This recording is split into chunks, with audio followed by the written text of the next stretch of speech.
Mohammed Patel deliberately caused at least 93 car collisions in a crash for cash scam that's thought to have cost insurers around £12 million. The scheme first began unravelling back in 2005 when office workers noticed that an alarming number of crashes were happening at the Eden Point roundabout.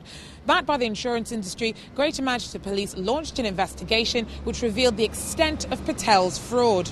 It's thought that the 25-year-old made around £46,000 in a scheme that involved him charging around £500 a time to clients who'd allow him to deliberately crash their cars in order that they could make inflated insurance claims.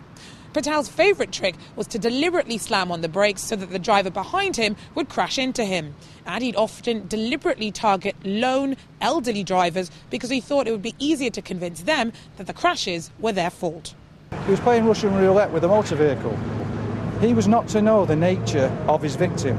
He wasn't to know that the person travelling behind him may be ill, may have a fragile skull. So it's only a matter of good fortune that no one has ever been seriously injured or killed.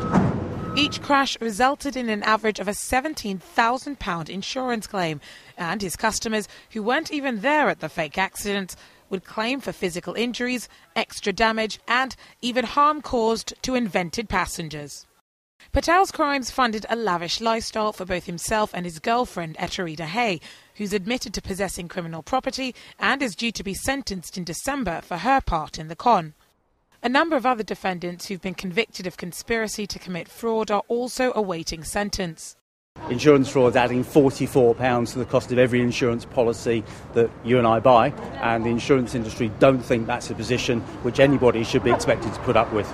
And that's why we spent so much money setting up the Insurance Fraud Bureau and why we're so pleased with this criminal prosecution today. The judge today said that insurance fraud is not a victimless crime before jailing Patel for 4.5 years. Georgia Calvin-Smith, Channel M Today.